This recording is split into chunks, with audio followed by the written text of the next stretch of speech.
Dominus vobiscum.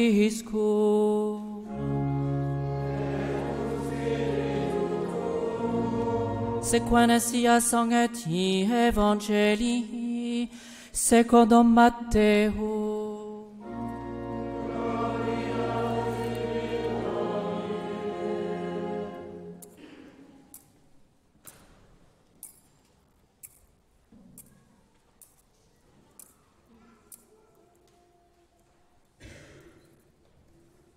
En ce temps-là, Jésus était venu dans la région de Césarée de Philippe et il demandait à ses disciples, d'après ce qu'on dit, qui est le Fils de l'homme? Ils répondirent, pour les uns c'est Jean-Baptiste, pour les autres Élie, pour d'autres encore Jérémie ou l'un des prophètes. Jésus leur dit, mais d'après vous, qui suis-je? Prenant la parole, Simon-Pierre dit, tu es le Messie, le Fils du Dieu vivant. Prenant la parole à son tour, Jésus lui dit, heureux es-tu, Simon, fils de Jean, car ce n'est pas la chair et le sang qui t'ont révélé cela, mais mon Père qui est dans les cieux. Et moi je te dis, tu es Pierre, et sur cette pierre je bâtirai mon église, et les puissances des enfers ne l'emporteront pas sur elle. Je te donnerai les clés du royaume des cieux. Tout ce que tu auras lié sur la terre sera lié dans les cieux, et tout ce que tu auras délié sur la terre sera délié dans les cieux.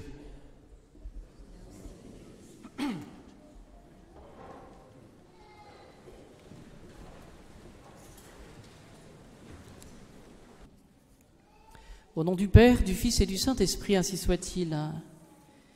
En préparant ce petit mot, je me disais, qu'est-ce que je vais dire sur le prêtre? Voilà. Que retenir sur le sacerdoce, sur le prêtre? Et l'idée générale que je retiens ce matin, c'est que je vous demande de prier pour que les prêtres, pour que vos prêtres soient toujours des modèles d'espérance. Voilà. Par le bréviaire que nous récitons, pour vous, pour l'Église, par toutes ces messes que nous assurons, ces sacrements que nous assurons, ces cérémonies, ces visites aussi aux malades, ces familles que nous visitons, que nous puissions toujours apporter Jésus et rien que Jésus. Alors nous voyons dans les Actes des Apôtres ce qui se passe pour Pierre. Il est en prison, donc situation inconfortable, il sait que ses jours sont certainement comptés. Et voici que l'ange du Seigneur survint avec une lumière et il dit à Pierre, lève-toi et lève-toi vite. Et les chaînes tombent. Et l'ange précise, mets ta ceinture et chausse tes sandales. Et ensuite l'ange, dans sa sollicitude, qu'est-ce qu'il fait? Il dit, mets ton manteau et suis-moi. Alors on imagine, devant toute cette sollicitude, eh bien, je dirais les dispositions d'âme de Saint-Pierre. Voyez. Il ne savait pas, nous disent les Actes, que ce qui arrivait grâce à l'ange était vrai. Il croyait avoir une vision. Vous voyez, cette sollicitude du bon Dieu, ou des messagers de Dieu pour Pierre. Eh bien, c'est un petit peu la même chose, bien sûr, pour les prêtres, et cela, nous le réalisons dans notre vie de prêtre, je dirais, tous les jours. Ces situations qui s'arrangent, ces grâces qui nous sont données pour pouvoir dire les choses, pour pouvoir reprendre. Ces grâces aussi, c'est peut-être un peu plus violent quand les personnes nous font des reproches. Ces grâces finalement pour réfléchir. Et nous voyons dans l'Évangile Jésus qui dit à Pierre, « Heureux es-tu, Simon, fils de Jean, car ce n'est pas la chair et le sang qui t'ont révélé cela, mais mon Père qui est dans les cieux. » Alors j'aimerais vous donner quelques éléments de méditation par rapport à cette réalité du prêtre qui est messager de l'espérance, c'est-à-dire qui nous donne finalement cette confiance. Cette confiance. Nous le disons dans l'acte d'espérance. Il y a deux objets dans l'acte d'espérance. Alors ça fait partie des résolutions, peut-être pendant tout l'été, de recommencer à réciter les actes de foi, d'espérance et de charité. parce que ce sont des petites prières qu'on oublie petit à petit. Mais dans l'acte d'espérance, il y a 2 objets. On compte tout d'abord sur la grâce de Dieu. Le bon Dieu est là, il nous aime et il nous donne son aide. C'est pas rien. Il faut compter, 2e objet, sur le ciel. C'est-à-dire que finalement, tout ce que nous faisons, c'est pour préparer notre éternité. Et on prépare l'éternité en vivant bien, en comptant sur la grâce et sur cette perspective du ciel. Voyez-vous, quelqu'un de désespéré, c'est quelqu'un qui compte sur ses propres forces. Judas était un désespéré. En dépit du péché qu'il avait commis, il ne comptait pas ou il ne comptait plus sur l'aide de Jésus. Ou peut-être, c'est ce que disent les pères de l'Église, Judas n'a pas eu l'idée d'aller voir la Sainte Vierge pour lui dire « Marie, il y a quelque chose à arranger là. J'ai trahi Jésus, là, ça va être compliqué. J'ai rendu l'argent, mais ça ne s'arrange pas. » Vous voyez, il comptait sur ses propres forces, Judas. Alors que quelqu'un qui a l'espérance, et le prêtre en est le modèle, me semble-t-il, doit être le modèle, mais il compte sur la grâce de Dieu, il prie, il compte sur sa communion, sur ses messes, et il compte aussi sur le ciel, et pour nous rappeler le ciel. Et nous avons différents signes. Vous voyez, avec tout ce qui se passe en ce moment, eh bien le Seigneur, me semble-t-il, nous aide à compter un peu plus sur sa grâce et à compter un peu plus sur le ciel. Oui, parce qu'on est obligé de se détacher en ce moment. Oui, mais ne soyons pas des mondains. Et les mondains, qu'est-ce qu'ils sont? Ils sont des désespérés, parce qu'ils comptent sur leur propre force. Je suis tombé ce matin dans le Magnificat, vous pourrez regarder le Magnificat, sur cette belle prière de saint Augustin. Qu'est-ce qu'il dit, saint Augustin? Demandons pardon. Demandons pardon. Il poursuit. Les hommes sans espérance ne cherchent pas ce qu'ils vont corriger, mais ce qu'ils vont critiquer. Je répète, demandons pardon. Et pourquoi? Parce que les hommes sans espérance ne cherchent pas ce qu'ils vont corriger en eux, mais ce qu'ils vont critiquer chez les autres. Là, je rajoute un peu.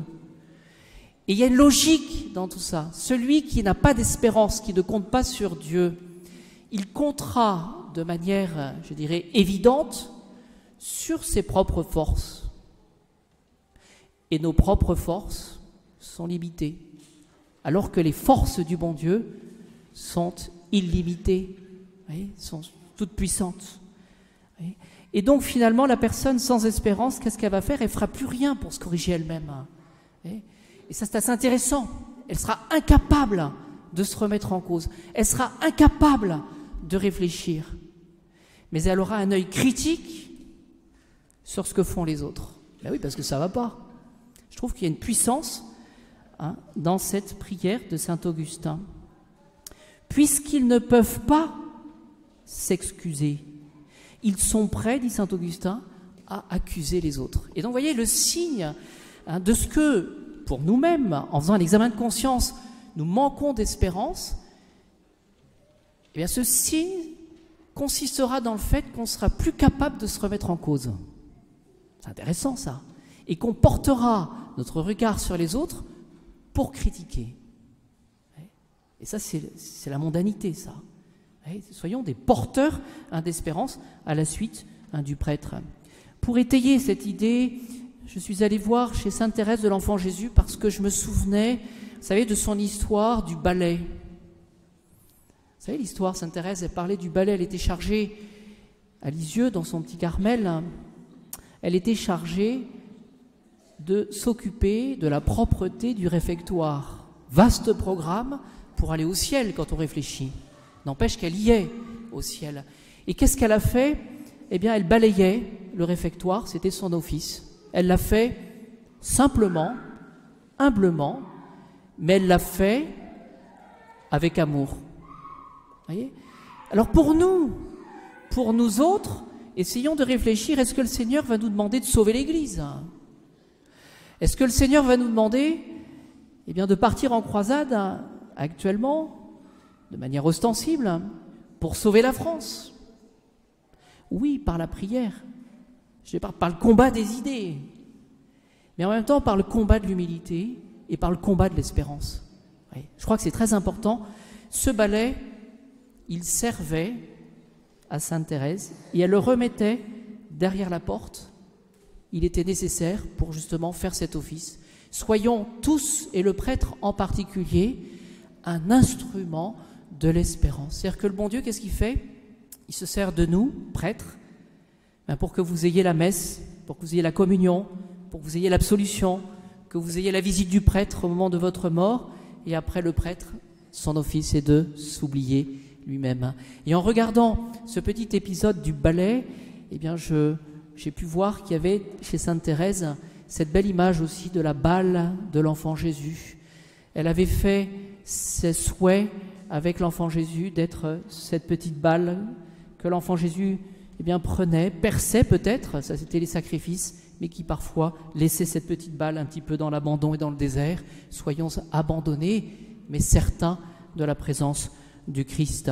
Au-delà de nos imperfections, comptons sur la force de la prière, la force de notre Seigneur Jésus-Christ. Voyez-vous cette idée de nous sommes les instruments, nous prêtres, mais vous aussi, baptisés, les instruments de la providence partout où nous pouvons faire du bien, essayons de le faire. Cela avec hardiesse.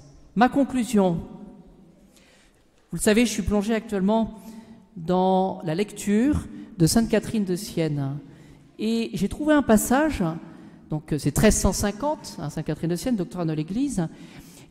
Sainte Catherine de Sienne a quelques mots, quelques notions qui nous permettront de mieux comprendre cette nécessité pour nous de faire confiance en étant les instruments de la providence. Donc ça correspond un petit peu à notre sujet, le prêtre et vous, baptisés, messagers de l'espérance. Elle se pose la question, Sainte Catherine de Sienne, où trouverons-nous cette énergie dont nous avons besoin? Où est-ce que nous allons trouver cet amour du bon Dieu?